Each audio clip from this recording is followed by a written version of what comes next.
The research ship Gentle Current hung in space like a dying butterfly, its beautiful crystalline hull reflecting the swirling colors of the Kepler Nebula. But beauty meant nothing when you were slowly suffocating in the cold vacuum of space. Captain HFY pressed his webbed hand against the observation port and watched another crack spider across the transparent aluminum, each fracture line spelling out their doom in a language everyone understood. The ship wasn't supposed to be here alone. The Gentle Current was a research vessel, built for studying star formations and mapping nebular clouds, not for surviving disasters in the middle of nowhere. Her hull was designed to be light and efficient, perfect for long-range scientific missions, but absolutely terrible for staying alive when things went wrong. And things had gone very, very wrong. It started 3 hours ago with what the crew thought was just a minor navigation error. The nebula's magnetic fields were stronger than expected, pulling them off course by just a few degrees. No big deal, right? Wrong. Those few degrees led them straight into a field of microasteroids, each piece no bigger than a grain of sand, but moving fast enough to punch holes through their delicate hull like bullets through paper. Now 47 of the galaxy's smartest scientists were trapped in a ship that was bleeding air faster than their recycling systems could replace it. Dr. Catherine from the Oceanic Institute, Professor Veltar, who'd written the book on nebular physics, young researcher Nefhai, who'd just discovered a new type of stellar formation last month. All of them brilliant minds who could solve problems that would make a computer crash, but none of them knew how to fix a hull breach with their bare hands. Captain HFY had been running ships through deep space for 23 years. He'd seen solar storms that could fry electronics from 3 systems away, navigated through asteroid fields that looked like floating graveyards, and once talked his way out of confrontation with space pirates using nothing but charm and a really good recipe for kelp stew. But he'd never faced anything like this. The ship's computer kept giving him updates he didn't want to hear. Life support at 60% and dropping. Hull integrity down to 42%. Estimated time until complete system failure: 5 hours and 37 minutes. The numbers kept getting smaller while his heart rate kept getting faster.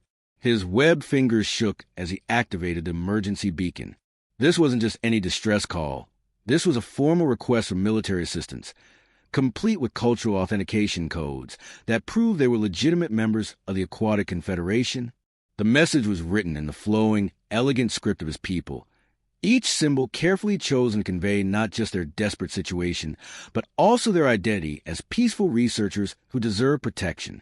The beacon was aimed directly toward the core worlds, where their allies in Zenith assembly maintained patrol fleets. Those ships were fast, well-equipped, and staffed by professionals who knew how to handle rescue operations in deep space. Help would come. It had to come.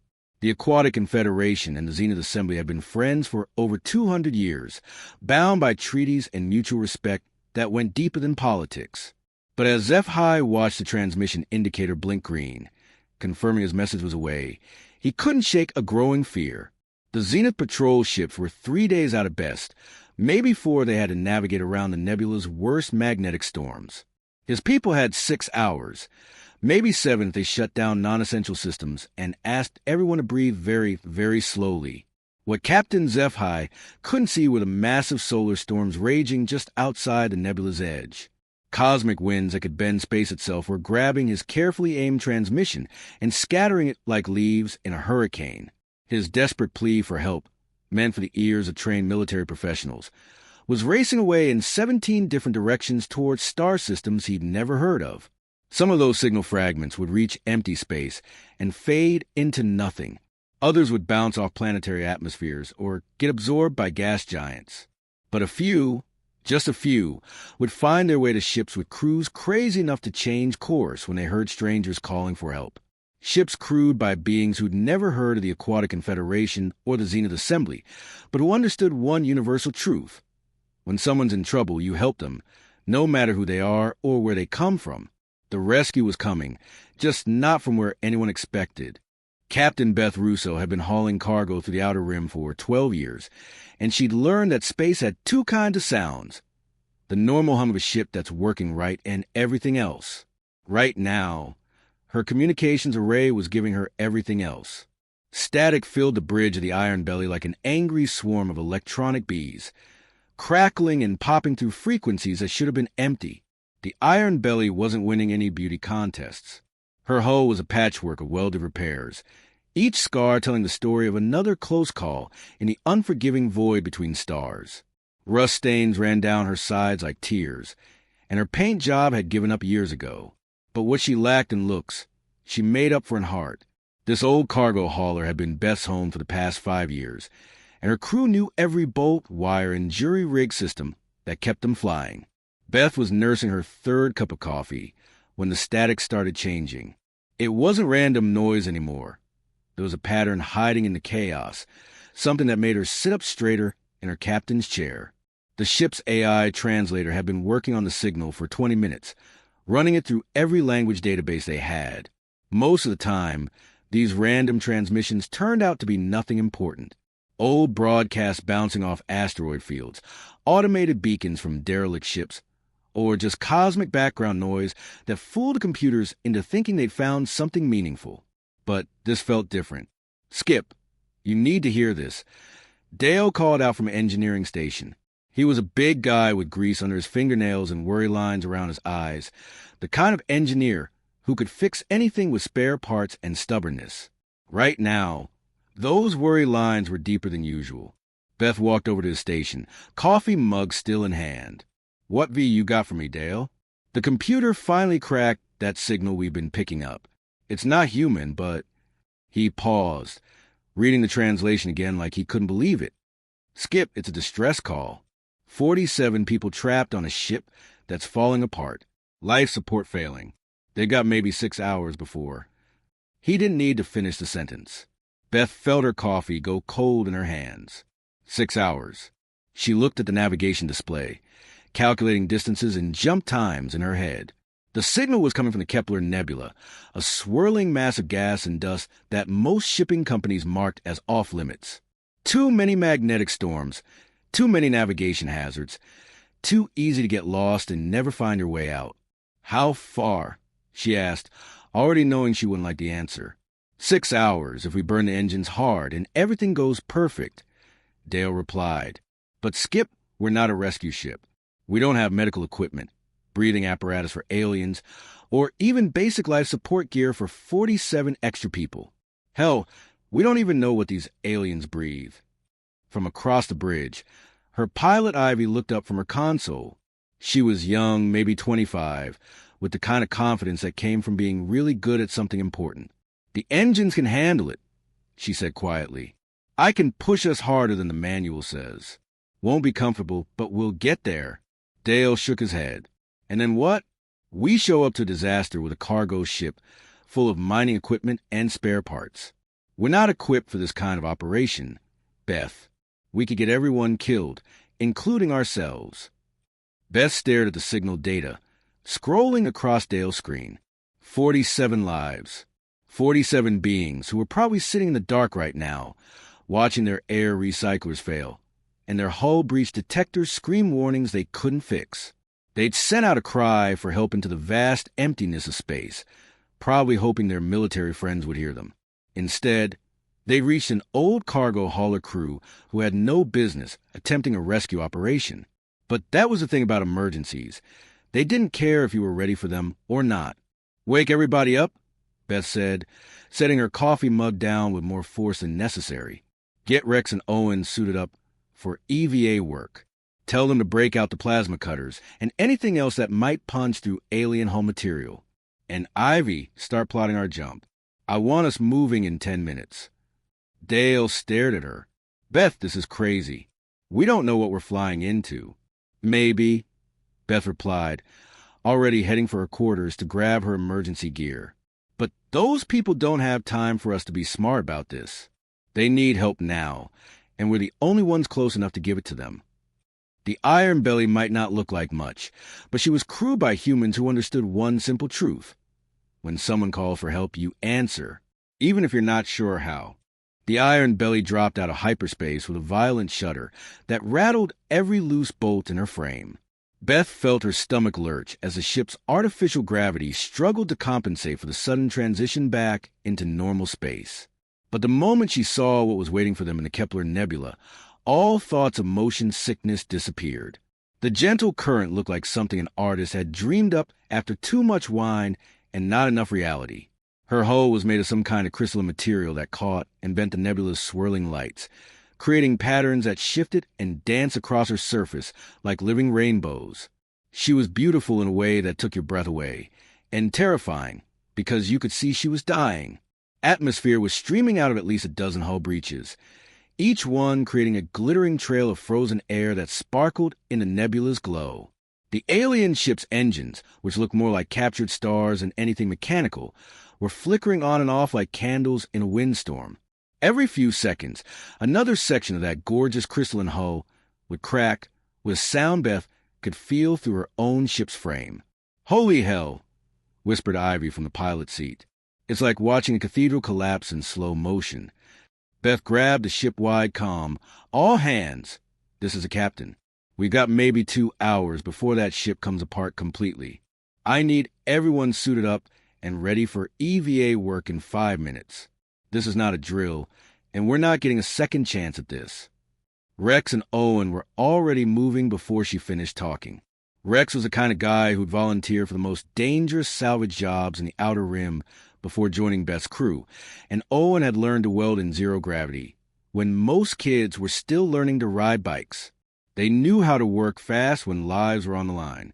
The first problem became obvious the moment they got close enough to dock. The gentle current docking ports were nothing like human standard. Where human ships had sturdy mechanical clamps and reinforced airlocks, the alien vessel had elegant curves and interfaces that looked like they'd been grown rather than built. Beth's docking collar fit about as well as a square peg in a round hole. "We're not getting the normal way." Dale announced over the comm their technology is beautiful, but it's not compatible with anything we've got. "Then we make our own door," Beth replied. "Rex, Owen, break out the plasma cutters. We're going in through the hull." What followed was a kind of improvised madness that would have given safety inspectors nightmares. Rex and Owen suited up in their bulky EVA gear and jetted over to the alien ship with plasma cutters, emergency patches, and enough stubborn determination to power a small city. They found a section of hull that looked structurally sound and started cutting. Meanwhile, Ivy was busy turning their cargo bay into something resembling a field hospital. She ripped open crates of mining equipment and started welding together breathing apparatus from oxygen tanks and filtration systems. The gear looked like it had been assembled by someone who'd learned engineering from watching action movies, but every piece was functional and tested. The first alien they brought through their improvised airlock was barely conscious, a being that looked like a cross between a dolphin and a person, with smooth blue-green skin and large, intelligent eyes. Captain Zephi himself was among the wounded, his webbed hands pressed against a chest wound that was leaking something that might have been blood. From his position on a makeshift stretcher, Zephi watched the humans work with growing amazement.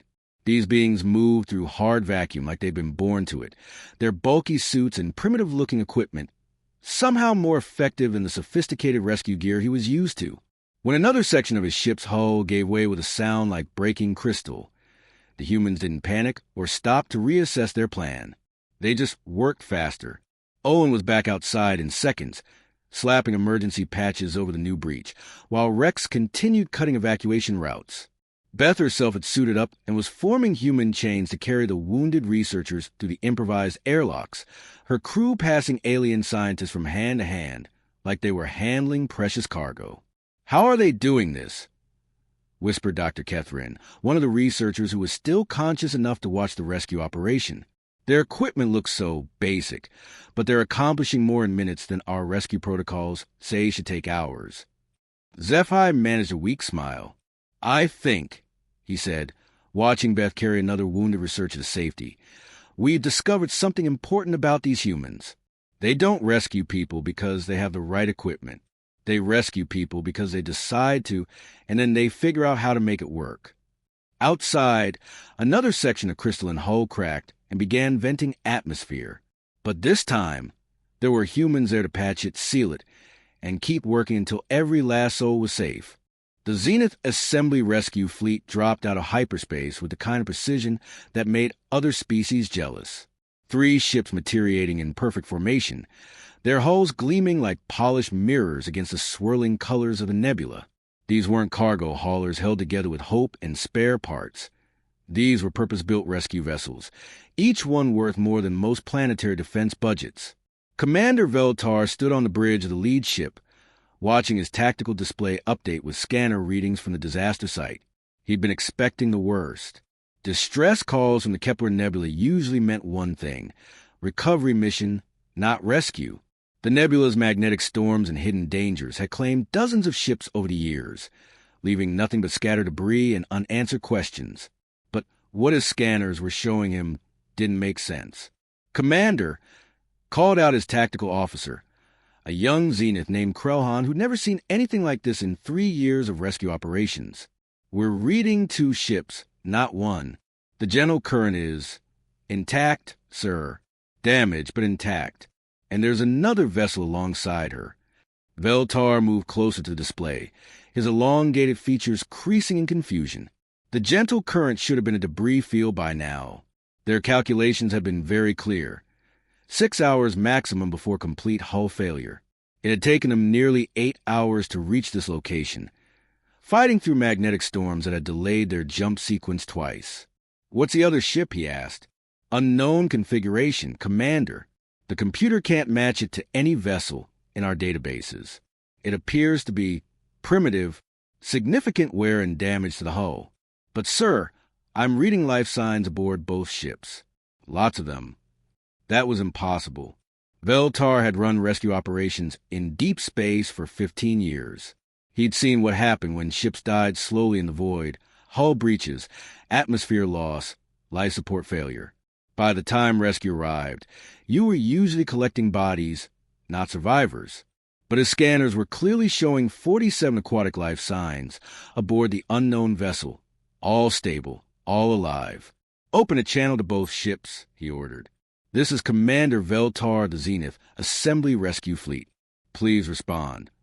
The voice that came back was tired but steady, speaking an accented galactic standard with pronunciation that Veltar had never heard before. "This is Captain Beth Russo of the cargo hauler Iron Belly. We got all 47 survivors from the general current aboard our ship. They're banged up but alive. We're heading for the nearest station, but we could use an escort through those magnetic storms." Veltar stared at his communications officer. A cargo hauler? Some unknown species had beaten a specialized Zenith rescue fleet to a disaster site and successfully evacuated an entire crew using what? He pulled up the scanner readings on the unknown ship and felt his confusion deepen. The vessel was running life support at 150% capacity, far beyond safe operating parameters.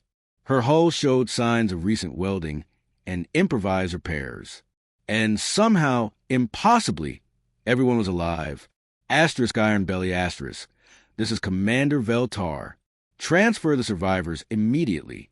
Our medical bays are equipped for aquatic physiology. We have trained xenobiologists in healing chambers specifically designed for their species. There was a pause. Then a different voice came over comm, this one speaking the flowing tones of the Aquatic Confederation. "Commander Veltar, this is Captain Zeph High. I appreciate your arrival, but I must respectfully decline your offer." Veltar's jaw dropped. In 15 years of rescue operations, no survivor had ever refused transfer to a Zenith medical facility. Their healing technology was the most advanced in the known galaxy. "Captain, I don't understand. Our facilities are vastly superior to anything a cargo vessel could provide." "Perhaps," Zeph High replied, and Veltar could hear the smile in his voice. "But these humans have already begun modifying their systems for our specific needs. They've jury-rigged breathing apparatus that works perfectly with our physiology, adjusted their atmospheric processors to maintain optimal humidity levels, and converted their cargo bay into a medical facility that would make some hospitals jealous. Moving us again could kill the wounded. And frankly, Commander, I trust them to finish what they started." Veltar pulled up the detailed scanner readings again, studying them with new eyes. The human ship's modifications were crude by Zenith standards, but they were working. Life support was holding steady despite the massive overload. The improvised medical equipment was keeping the wounded stable. And the humans were still working, still making adjustments and improvements even though the real rescue ships had arrived. "How?" he asked quietly. How did a cargo crew accomplish in hours what our specialized teams would have needed days of plan? Captain Beth's voice came back over the comm, tired but with an edge of humor. "Commander, when people are in trouble, you don't wait for the perfect solution. You use what you've got and make it work. These folks needed help, and we were the ones close enough to give it. Everything else is just details." Veltar stared out at the battered cargo hauler limping through space with its precious cargo of survivors. Somewhere in that rust-stained hull, humans were keeping 47 alien researchers alive, using nothing but spare parts, determination, and a willingness to try the impossible. For the first time in his career, the advanced rescue fleet was following a cargo hauler home. The news spread through the galaxy faster than a jump drive malfunction. Within hours of the Iron Belly limping into port with 47 rescued aquatic researchers, every news network from the core worlds to the outer rim was running the same incredible story. Unknown aliens called humans had intercepted a distress call that wasn't meant for them, dropped everything to mount a rescue operation, using nothing but a cargo ship and pure determination, and somehow pulled off the impossible. The Aquatic Confederation Council was an emergency session within days. These were beings who measured decisions in months and years, not hours, but the rescue had shaken them to their core. For 300 years, they believed they knew every spacefaring species in the galaxy, the careful maps of allies and neutral parties, the delicate balance of trade agreements and mutual defense pacts. All of it was suddenly meaningless because somewhere out there was an entire species they'd never heard of. Beth Russo found herself at the center of a diplomatic storm she never saw coming. The cargo captain, who just wanted to help some folks in trouble, was suddenly the most famous human in galactic history. The Confederation's invitation to address their council arrived while she was still trying to figure out how to repair the Iron Belly's overworked life support systems. Standing before the Confederation Council was like something out of a dream. The chamber was vast and filled with flowing water that somehow stayed in impossible shapes. Floating spheres and spiraling streams that defied everything Beth knew about physics. Hundreds of aquatic representatives floated in their specialized environments, their large eyes fixed on a human woman who'd somehow changed everything. Ambassador Ketvel, the eldest member of the council, spoke first. His voice carried the weight of centuries as it was translated into Beth's earpiece. "Captain Russo, your actions have raised questions that shake the foundation of our understanding. Why did your people risk everything for strangers? What did you hope to gain?" Beth looked around the chamber at all those alien faces, watching her with expressions she couldn't read. She thought about giving some fancy speech about interstellar cooperation or the brotherhood of all sentient life. Instead, she just told the truth. "We heard people in trouble," she said simply. "Good folks help when they can, no matter who's asking or what species they are. That's just what you do." The silence that followed was the loudest thing Beth had ever heard. Then Ambassador Ketvel began making a sound that the translator couldn't process. Something between singing and crying that made Beth's chest tight with emotion she didn't understand. "In 300 years of civilization," Ketvel finally said, "we have never encountered a species that would risk their lives for strangers without calculating the benefit first. Your people acted on, what is your word, instinct? Pure compassion?" "I guess," Beth replied. "We just saw folks who needed help, and we were close enough to give it. Didn't really think about it beyond that." The ceremony that followed was unlike anything in galactic history. The Iron Belly received the Confederation's highest civilian honor, the Crystal of Infinite Depths, an award that had been given only 12 times in 3 centuries. But more important than any medal was what happened next. The Zenith Assembly demanded their own meeting with human representatives. Then the Stellar Maritime Union. Then the Free Traders Alliance. Every major power in the galaxy suddenly wanted to know more about these Deathworlders, who'd proven that sometimes the best diplomacy happened when you weren't trying to be diplomatic at all. Captain Zephi, still recovering from his injuries, spoke at the ceremony with words that would be quoted in history books for generations. "These humans didn't save us because we were allies or because they owed us a debt. They saved us because we needed saving. In a galaxy that often forgets the value of simple kindness, they reminded us what truly matters. But perhaps the most important moment came after all the cameras stopped rolling and the ambassadors went home.